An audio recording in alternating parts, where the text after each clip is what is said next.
Talvez você nunca tenha chamado isso de rebeldia. Talvez você prefira chamar de fraqueza, de luta pessoal, de algo que Deus entende, sabe? Mas a Bíblia chama isso de pecado. Existe uma categoria extremamente perigosa de pecado que muitos cristãos carregam por anos sem tratar, que é o pecado de estimação. Já ouviu falar? São aqueles pecados que não nos expulsam imediatamente da igreja, não nos afasta visivelmente das atividades cristãs, não geram escândalo público, mas corroem a vida espiritual por dentro, sabe? São muitos pecados que a gente aprende a administrar, a esconder, a justificar e, em alguns casos, até a proteger. O problema é que tudo aquilo que você se recusa a matar hoje vai ser exatamente o que te enfraquecerá. Enfraquecerá sua comunhão com Deus amanhã, por exemplo, porque o pecado de estimação nunca permanece pequeno. Ele sempre cresce silenciosamente. A Bíblia nunca tratou o pecado como algo inofensivo. Desde o início das Escrituras, o pecado é apresentado não apenas como um erro moral, mas como uma força que escraviza, que engana e que mata espiritualmente. O grande engano do nosso tempo é acreditar que dá para seguir Jesus de forma genuína, carregando áreas da nossa vida que ele já ordenou abandonar. Jesus nunca achegou a ninguém para uma fé confortável. O chamado sempre foi claro: negar a si mesmo, tomar a sua própria cruz e segui-lo. Isso não é linguagem simbólica leve, isso é linguagem de morte. O cristianismo bíblico não é sobre melhorar o velho homem, é sobre crucificar o velho homem. Um dos maiores problemas do pecado de estimação é que eles costumam se esconder em áreas aceitáveis da vida cristã. Nós não estamos falando apenas de pecados externos, mas de pecados internos, às vezes, que raramente são confrontados. Orgulho espiritual, que se manifesta como superioridade moral, por exemplo. Falta de perdão, que se disfarça de autoproteção emocional. Inveja, que aparece como crítica constante, língua ferina, justificada como sinceridade, imoralidade vivida em segredo, amor excessivo ao dinheiro tratado como prudência, preguiça espiritual camuflada como cansaço. Nada disso parece tão grave à primeira vista, mas tudo isso constrói um coração dividido. E a Escritura é muito clara. Um coração dividido nunca permanece saudável diante de Deus. A história bíblica nos ensina que Deus não aceita obediência parcial. Um dos exemplos mais fortes disso está na história de Saul. Deus foi claro ao ordenar que ele destruísse completamente os amalequitas. Saul até obedece, em parte, mas decide poupar o rei e guardar o melhor do gado. Aos olhos humanos, parecia razoável. Aos olhos de Deus, era rebelião. Quando Saul tenta justificar a sua desobediência, dizendo que havia guardado os animais para oferecer sacrifício ao Senhor, Samuel responde algo que atravessa gerações: obedecer é melhor do que sacrificar. Essa resposta revela uma verdade muito dura, mas que liberta a gente. Não existe obediência verdadeira quando nós escolhemos o que entregar a Deus. Pecados de estimação sempre nascem quando decidimos obedecer apenas no que é conveniente para nós. E aqui está uma verdade que precisa ser dita com muita clareza. Você nunca vence um pecado que você ainda ama.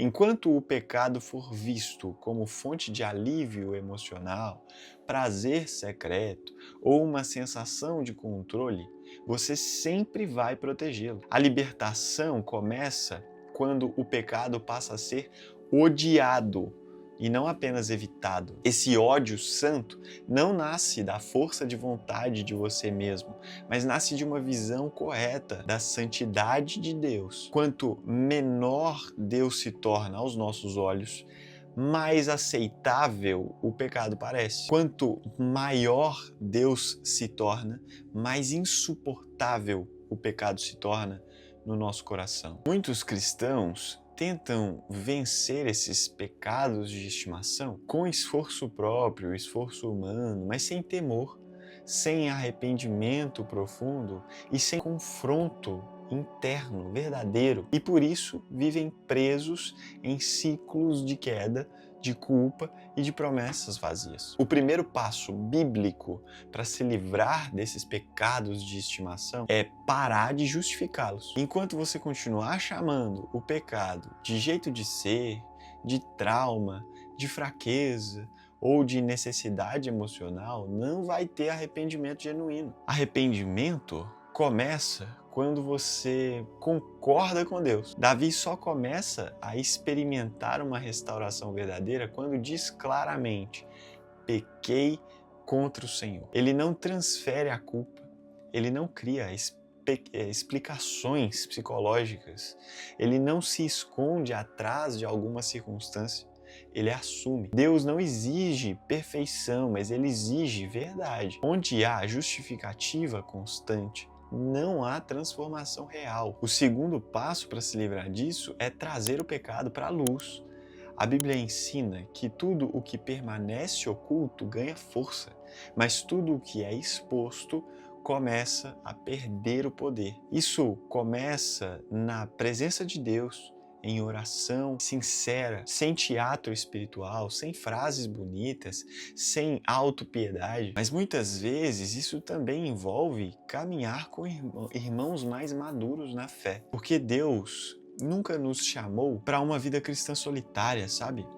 Confissão de pecado não é humilhação, é libertação. O isolamento é um ambiente onde o pecado se sente mais confortável. E deixa eu te dizer uma coisa com muito amor e com muita verdade também. O Espírito Santo não habita em acordo com o pecado. Ele habita em guerra contra o pecado. Então, se você sente confronto interno, se você sente um peso no coração, um incômodo espiritual, isso não é condenação.